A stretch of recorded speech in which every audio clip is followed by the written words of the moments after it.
Welcome to Simplify. I'm Caitlin Schiller. And I'm Ben Schumann-Stoller. Hey, Ben. Hi. How you doing? Pretty good. Yeah? How about you? Excellent. Ready for some Simplify? I am so ready for some Simplify. So what do we got today? All right, so today we have a dynamic lady named Jen Sincero, who is a life coach, an entrepreneurship coach, a best-selling author. She does all kinds of stuff. What'd she write again? She wrote a book that you've probably seen in an airport or on somebody's desk or maybe on my desk with 8,000 Post-it notes in it. Mm-hmm. It's called You Are a Badass. Yeah. And so why did you want to have her on Simplify? So, full transparency, truth be told, I really didn't want to. Okay. At first, because I guess I sometimes have snobby tendencies with book titles, and I always regard book titles with curse words in them with a little bit of a side eye, like, yeah, it's what pretty is loud. this? Yeah, so I wasn't totally sure after, just reading the book title. And then I looked up the stats, and people love this book. And Nat, our production assistant, urged me to at least read the book and give it a shot. Mm-hmm. So I did. And then not only did I like You Were a Badass, I actually found it really, really useful. I even ended up doing the activities that Sincero outlines. Oh, cool. Yeah. So what's the one thing that you remember from the interview before we get into it? Well, there's so much to talk about with Jen Sincero. There were so many ways to go, but I thought a really powerful place to start would be with beliefs. So we mainly talk about beliefs and how our beliefs are formed by a lot of different material, but ultimately, they're stories. They're stories that we tell ourselves, and we can choose to change that story. But we have to be really, really aware of the fact that, especially for beliefs that aren't helping us, there's probably some sneaky way in which we're benefiting from every belief we hold. It's probably keeping us, quote unquote, safe. And being safe is cool and all, but if it's keeping you from getting what you want, you need to really take a look at it and disassemble it. Yeah. I think that we should just play the interview and let's talk about it more with some book recommendations afterwards. Sounds great. Let's do that. All right. See you at the end.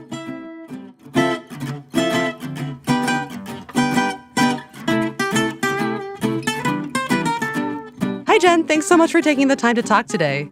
Just to give people an idea of the breadth of what you do, could you introduce yourself the way that you like to be introduced? Oh, I am Jen Sincero. I am the author of the You Are a Badass book series, and that's who I am. So there is a lot to cover in your Badass Guides, and what I wanted to speak with you today about most, I think, is beliefs, how our beliefs about ourselves and about others and about how the world is really affects and creates who we can become. So there's this great quote in You Are a Badass that I circled, and it's, most people are living in an illusion based on someone else's beliefs. Can you unpack that a little bit? What does this mean to you?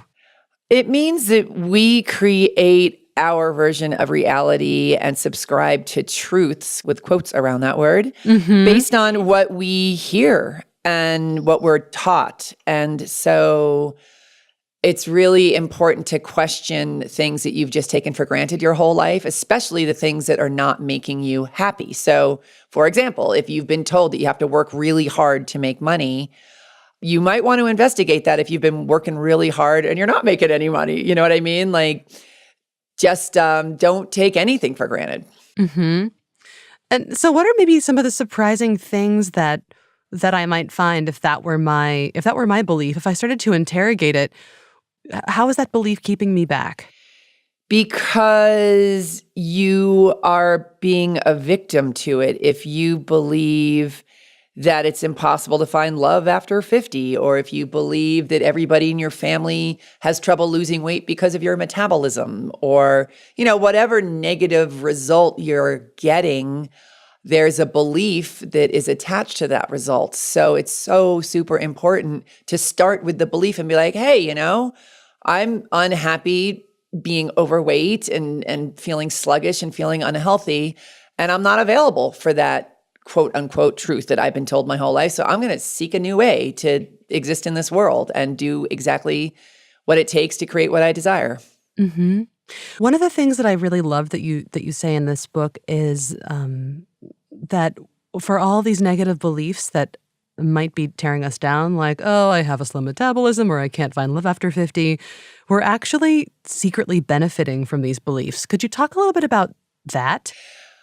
Well, you benefit by not having to take risks and not doing scary things and not getting outside of your comfort zone. So, you get to stay status quo, and you also get to not take responsibility for your life. So then you can blame other people and be a victim, and you don't have to go for it, which, in the immediate can seem very comfy and, beneficial. But in the long run, you got one shot on planet Earth as the you that is you. And why would you want to spend it settling for what you can get? Right. So it has a lot to do with fear of risk. Absolutely. Yeah. I've seen so clearly that everybody has the ability to create what they desire. It's just so many people aren't willing to do what it takes. And that is kind of, in a nutshell, the difference between successful people and unsuccessful people. Successful people not only do what it takes, but they don't give up until they get there. But the whole point of these ingrained beliefs is that they have this really amazing gravity to them. They're attractive to us because they're comfy, and we fit neatly into that spot on the couch that we've sat on for a long time. How do we start to change these negative beliefs? First, you've got to become aware that they exist. So that's where all the journaling and all the meditation and being really conscious of the words that are falling out of your mouth, that's where it all starts, is waking up and being like, oh my gosh, I can't believe I've been saying I suck at making money my whole life, And so maybe I should stop saying I suck at making money and turn that around. So just becoming aware is enormous. That's the first step, because then once you have the specifics of what your stories are, then you can set about changing them. Mm-hmm. Are there some questions that you like to ask people so they can start to get at what those ingrained stories are? I think an important thing to do is to look at your life and be like, which areas of my life are bringing me zero joy? And then start paying attention to, okay, well, what do I believe about this area of my life? And then busting yourself on what your beliefs are. And journaling is a really good way to do that, because when you freeform journal about something, it's staring back at you from the page and you're like, oh my God, I had no idea I believed that. So I think writing stuff down is very helpful in those situations. Awesome. That's really helpful and seems like a generically useful thing that anybody can do. So asking yourself what the areas of your life are that are not bringing you any joy at all. Did you have a specific area that you were really working on when you first started on your journey? Oh yeah, it was money. I was living in a garage when I was in my 40s and just couldn't get out of my own way with it. And I just eventually was so sick of being broke and so sick of feeling like this is the best you can do. And that's when I started reading self-help books, and I started looking at my crap around money, which was plentiful. So I think the problem is we're in pain in certain areas of our lives and we feel frustrated, but we don't take the time to get into the specifics around what we believe to be true. And honestly, it can take like 4 minutes to sit down and be like, okay, what do I think about money? How do I feel about rich people? What do I think about my right to make money or my ability to make money? In 4 minutes, kaboom, there's like all this stuff staring back at me from the page. And that's where you start. Yeah. Okay. So then we have to become aware, and then you start to write down maybe what these stories and what these beliefs are. And we want to kill these stories. We want to reverse negative beliefs, but there's a space that's left over if we do that. What do you tell people to replace those negative beliefs with? With positive ones, with ones that, So for me, I busted myself on the fact that my mantra was, I can't afford it. I would say I can't afford it 100 times a day. And then I was like, all right, I don't want to subscribe to that anymore. So now I'm going to say money flows to me easily and freely. And so even though, when you start saying these positive mantras, you can be like, girl, you're high. Money does not flow to you easily and freely. All the resistance can come up. But the important thing is that when I started saying money flows to me easily and freely, it felt so much better. And so you're looking for a feeling and an emotion, because we are creatures that are motivated by emotion. So once I started saying money flows to me easily and freely, I started looking for proof of that. So At first, it started with like, I found $1 on the sidewalk and, that counted. Or I got a freelance job that I wasn't expecting. So I started counting that. I started noticing and being grateful for all the ways in which that was true. And then it just started, it started flowing more. And the other thing it did is it opened me up to the possibilities and the opportunities that were always there, but that I couldn't see because I was too busy proving that I couldn't afford it. The part that I have trouble with here is we are creatures that are made of beliefs, but we're also creatures that believe in empirical evidence. So if all that we've seen is that we're not making money so far, how is it convincing to say, I will make money? I'm having a really hard time connecting those two things. If I don't see the proof of it, then telling it to myself will just feel like bullshit, right? Yeah, totally. So that's why I don't encourage people to wait until you believe it. Because of course you don't. Like I have 40 plus years of proof that I sucked at making money, So it was a big stretch for me, but I desired it. So when you make the desire more important than the proof, so it is. It's all about this agreement to believe it anyway, to decide that your desire is the truth, not your environment. And so it is. It's a bit unicorny and it's a bit, magical thinking and all that stuff. But how's it working out for you believing that your environment is the truth instead of what you desire is the truth? Why not? We're on a ball in infinite space right now. So why not have your desires be the truth? I mean, none of it makes any sense anyway. I can't decide if that's really exciting or really bleak. Right? Okay. I guess this is sort of related to a whole section that you have on affirmations. And affirmations are just things like, money flows to me easily and freely, or I am beautiful and can flirt with anybody.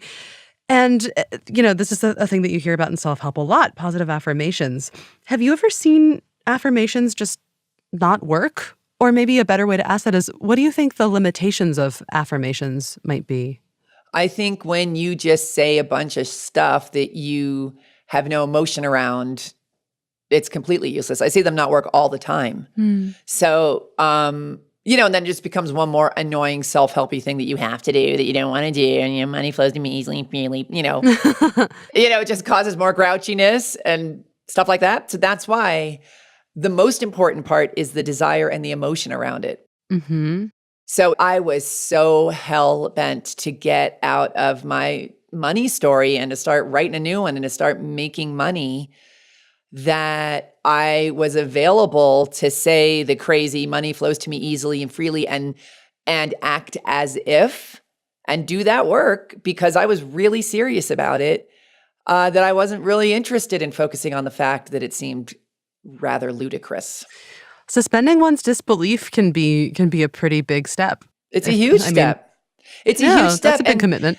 But you gotta want it more than you want proof or want your excuses. It really does come down to that. And it's so funny because I remember when I was starting, I was so grouchy and so just like, prove it. This is insane. This doesn't make any sense. Money does not flow to me easily and freely. I was so caught up in that I put off my transformation for years because I was so busy being in a bad mood about all this stuff that I now teach and have seen completely transform countless lives. So it really is a decision to do it anyway, to just do it anyway and give it a shot. What the hell do you have to lose? Mm-hmm. What do you think people are so afraid of not giving it a shot, of not deciding? Why don't they? Because change freaks humans out and because of all of these underlying beliefs, right? The subconscious beliefs that they haven't dealt with yet. So if you change who you are and if you change who you're being in the world, basically, you're killing off your old identity, right? I had to kill off broke, complainy Jen to become successful, rich Jen, right? And so a lot of people who knew me my whole life liked broke, complaining Jen because they were my friends, And so you risk abandonment, which certainly happened to me in some instances, You risk being judged. You risk being not liked for changing. So there is risk involved, absolutely. And that is why the majority of people don't change our lives, is because they're not willing to take that risk. And so certainly there's some pain and loss involved in making transformations. But man, there is so much more to gain. And that's what you got to focus on, is the benefits instead of what you risk losing. And also the people I lost who weren't supportive and who have judgments over who I am now in the world. Bye. Really. And believe me, it's not that many people. I still have such dear, long, lifelong friends that are so happy and excited for me. And those are the people I want to surround myself with. Absolutely. Not the people who didn't want you to succeed in the first place. Exactly. Yeah. We've talked a little bit about how what we believe about ourselves can influence how successful we can be with whatever we want to bring into the world. But another part of the book that I found really interesting was when you talk about what we believe about other people, specifically how we judge other people and what we think about them, particularly when they're really annoying to us. And you say that that's a really good tool for us because it helps us figure out something about ourselves. Can you talk about that a little bit and why it's useful to notice when people are annoying to us? Yeah, because it has way more to do with us than it does with them, unfortunately. So, you could find somebody hilarious and adorable, and I could find them completely irritating and annoying, right? So the same person is doing the same things, but yet you and I have completely different reactions to them. So what does that say? That has way more to do with you and me than it does with them. So, and it works, with everything. If somebody is completely inspiring to you, or you're scared of them, or they're annoying, whatever reaction you have is all about you, because we can only see in other people the things that we already have within ourselves.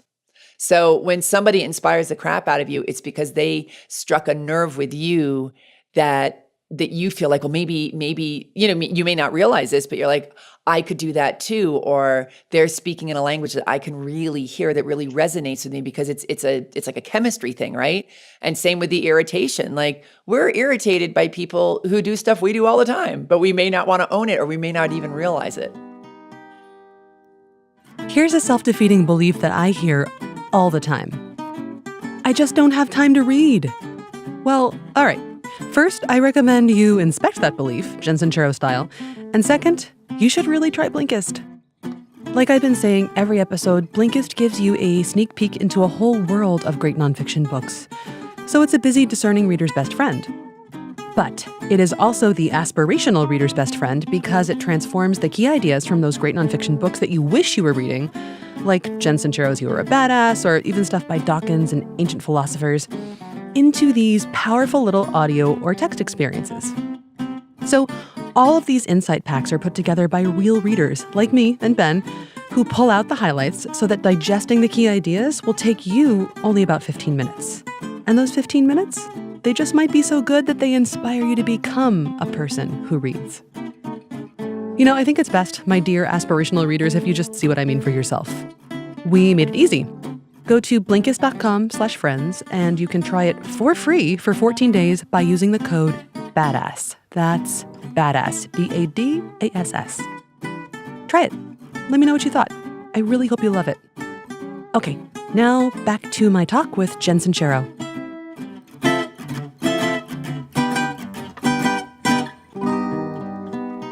I'm going to skip around a little bit here for a second because I don't want to get too far away from what we were talking about in terms of affirmations and manifesting things before, and I cannot keep the sarcasm out of my voice when I do that. I've been trying really hard for the past few days looking at your materials to not cringe every time I see the term source energy. Oh, awesome. I can relate. I 100% relate. Yeah, I kind of feel my own light go dim whenever I read it. And I just go, oh, I'm not tapping into the vortex or into source energy. But I also recognize that there's something there. And what is source energy to you? And how can you talk to me and our listeners about it so that I don't feel all squirmy inside and want to run in the other direction?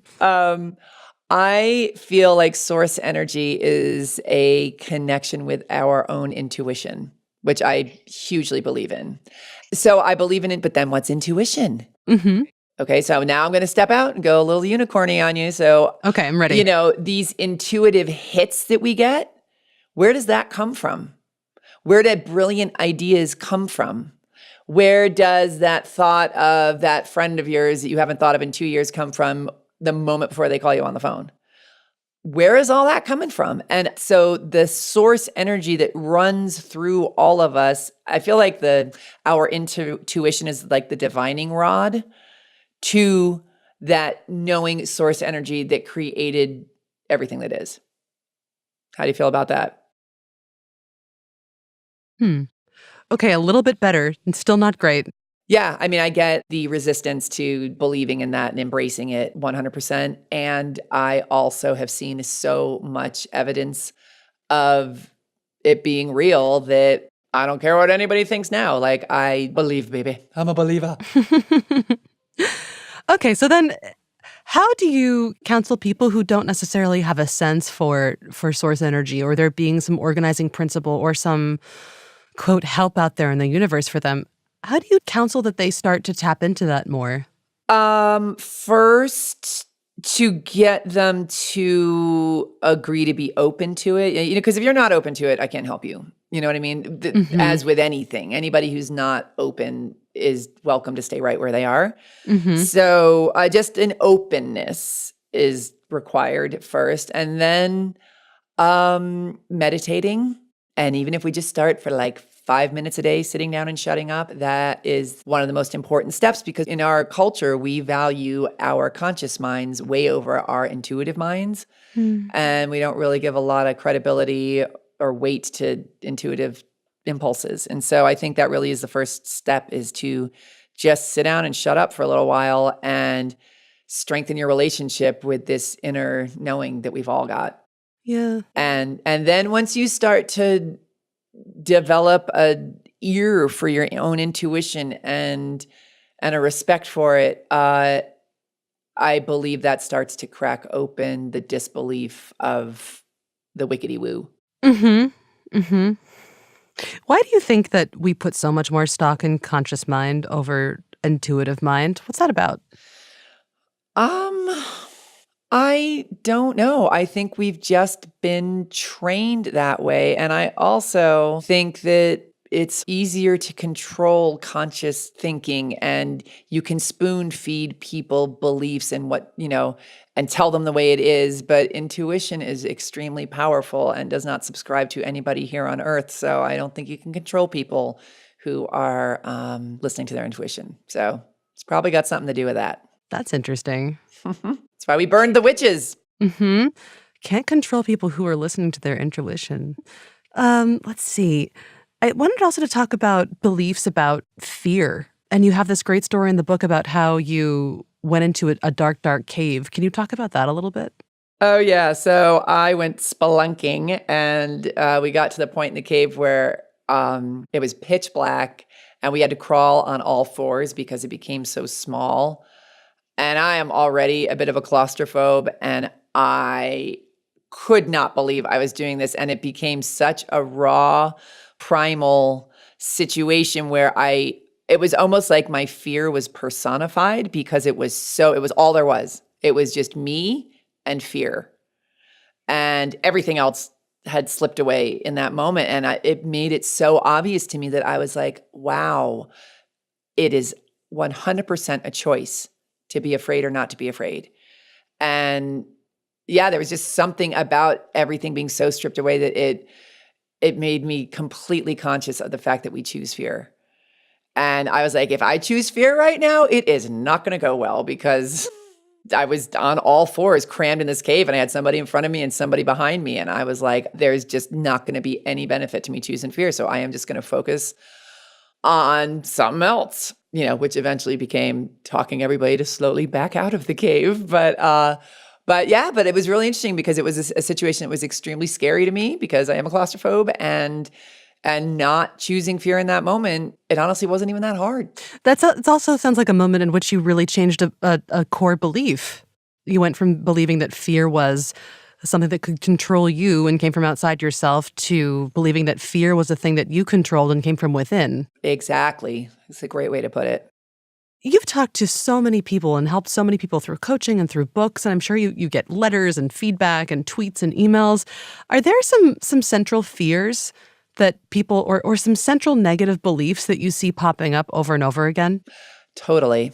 That's the thing that's so interesting to me about human beings. We're so damn unoriginal, like in our psychosis. It makes it very easy to coach and and do all this stuff. But we really subscribe to the same fears. It's really interesting. The biggest fear is the fear of abandonment, and it comes in so many different forms. But the fear of one of the questions I get the most at every talk I do is, what do you do when the people you love don't support your growth? Right? What do you do when the people you love make fun of you because you're reading self-help books and they think it's cheesy? You know what I mean? Mm-hmm. And that one is because we don't want, what we talked about at the beginning of this was, we don't want to change because we're scared of losing the people, of being abandoned by them, right? We also don't want to outshine the people we love. I've discovered personally, and I think a lot of people have this one too, where I didn't want to make money. I didn't want to get richer than my dad because I thought that would emasculate him and make him feel like he wasn't needed in my life, like he couldn't take care of me anymore. That was a huge stumbling block for me. And I've seen that a lot in other people where they don't want to become more successful than their parents. Wow. You don't want to stand out because you're afraid of being judged. That's another huge one, especially with creative people, where if you get big and successful, I mean, look what we do to celebrities. My God, no wonder everybody's freaked out about being visible. Everybody has an opinion. So, and that's why this whole thing about doing the inside work on yourself and being confident and loving yourself is so critical, because that really is all that matters at the end of the day. There are always going to be people who think you're a genius, and there are always going to be people who think you're a big fat loser. So why does it matter what anybody else thinks? As long as you are in integrity and being authentic and doing what you really feel like you were meant to do here, that's all that matters. When it comes to people trying to change their lives really hard, what do you think they spend a lot of time worrying about that they really don't need to be worrying about? It's just wasteful energy. How they're going to do it. Because basically, when you decide to change your life, you are starting with where you're at right now, right? So you are existing in this quote unquote reality. And when you want to exist in a new reality, you've never been to the new reality. So of course you don't know how to do things in that new reality because you've never been there before.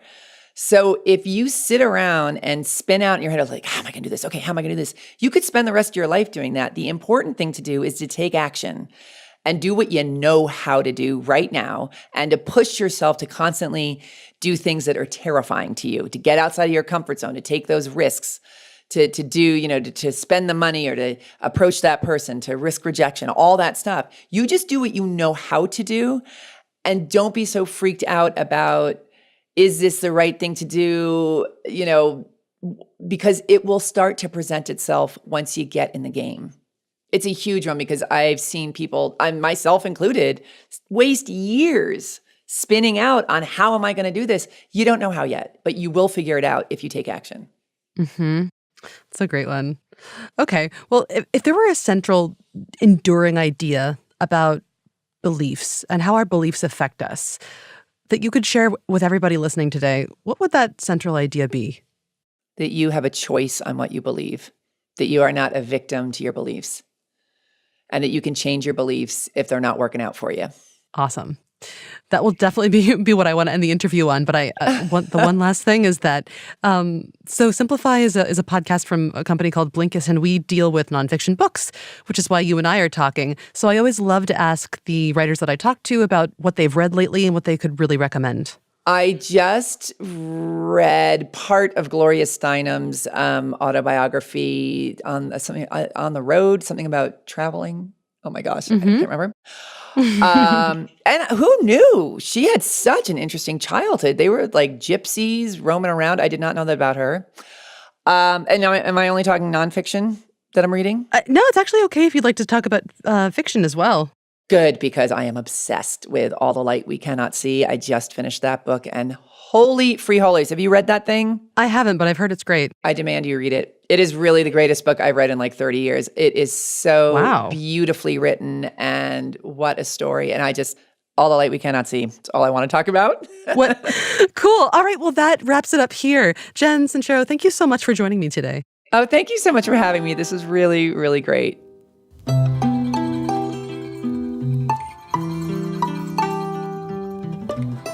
Welcome to the bookend, where we end with books. Jen Sincero. I really like this. Can I just say I really like the way she says we're on a ball in infinite space. Yeah, me too. What did you think? What did you think? Like, what did you take away from the interview? You asked me that, but I'm curious about what you thought. I mean, you talked about stories. Beliefs are stories. I like the way she was really strong about awareness. Be aware of your stories. You can't change anything until you know it. Know what you're saying. Know how you're saying it. What I really liked was it only takes a couple minutes to start being aware of that. She said it took 4 minutes for her to understand the way she was looking at money. And that led to this huge change. And I found that really powerful and really sticky. And I guess it all comes down to this idea that once you're aware, you can change your beliefs. Yeah. And for, all of you listening out there, what she thought about money, and I think this is really interesting and worth saying, is that basically she had this belief that money was kind of evil and that people who had money were kind of evil. And if you believe that money is evil on some level, even if you want more money, you're probably still going to act like money is evil and not be making enough of it for yourself. So that was just an assumption that she took apart. Right. And that, you have to have a willingness, I guess, to go into that in yourself. She has this great energy. She has this great attitude. You said also during the intro you don't like titles with swear words in it, but sometimes it connects to an energy and an attitude and an approach. And I think that's what this was. I don't think it's like a stunt. No. I think it's who she is. Absolutely. This is her voice. Yeah. And that's great. It's just I wanted to inspect it and give it the due diligence before I was totally sure. Yeah. What are your thoughts about the interview? Or do you want to just go straight into books? Let's do it. Would you like to go first or shall I? I'm happy to. I mean, mine is kind of simple. I mean, I think it's the first one that came to mind when I was listening to the interviews was Sarah Knight's The No Fucks Given Guide. Right. Good old Sarah Knight from season 4. Mm-hmm. Also, great energy. Also, swear word in the title. Also, quite funny. Yes. Also, this thing where you look at, you look around the office, you see these books sort of everywhere, and you're like, what? What is this? What could be so great? And then you get a little snobby, and then you open it up and you talk to the person, and you're like, okay, yeah, I understand why. Yeah, and to talk about one book from Sarah Knight, I think Get Your Shit Together might be the most actionable one I found. We also saw a really good response to it on Blinkist, so you could check it out there. Do you remember anything in particular from the book? I think that listeners should just go check out that episode. Okay. In season 4. Yeah, definitely. What books did you have? I have 2. The first one is called The Discomfort Zone by Marcia Reynolds. So a lot of what Jen Sincero talks about in her book is busting through your own dishonest, weaselly little stories in order to figure out what you actually want and what you're really hiding from. And this book walks you through how to do that exercise for and with someone else. So this book would be especially useful for anybody who leads a team or mentors someone. What I like is that there is an actual 5-step protocol for going through a hard conversation with someone, and it takes you to how to get to the conversational goal. But it's called The Discomfort Zone? It's called The Discomfort Zone by Marcia Reynolds. Yeah. Okay. Do you have another book? I do. The other one I have is The Index Card by Helene Olin and Harold Pollack. So one of the other things that Sincero really talks about a lot, which you and I have already touched on, is money. Why you can't have it or think you can't have it and how to get more. But sometimes we need a more practical guide before we get to the more airy belief stuff, especially if we've got debt, and Lord knows I still do.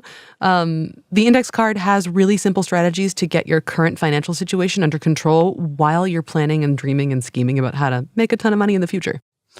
Cool. Yeah. Simplified was produced by me, Ben Schumann-Stoller, Caitlin Schiller. Hi, Caitlin. Hi. Nat Darashkina and Odi Constantino, who once destroyed a sink in his apartment, like pipes and wash basin, with his homemade toothpaste. But you got to admit, that guy's teeth are great. So if you enjoyed this episode of Simplify, please consider rating it and leaving us a little review in the iTunes store. It helps other people find us. Yeah, and if you want to share some thoughts or, I would love to hear more beliefs and stories, you can email us. We are at podcast@blinkist.com. Or write to us on Twitter. Caitlin is responding with users on Twitter in Spanish, I noticed. Every now and then. A couple weeks ago. If need be. So she's at Caitlin Schiller, and I'm BSTO, but I will not respond to you in Spanish. You respond in GIFs. I can respond in, children's neuroscience book recommendations. Great. Okay. All right. So then that's it. We'll be back with more Simplify next week. Cool. Till next time. Check it out. Check it out.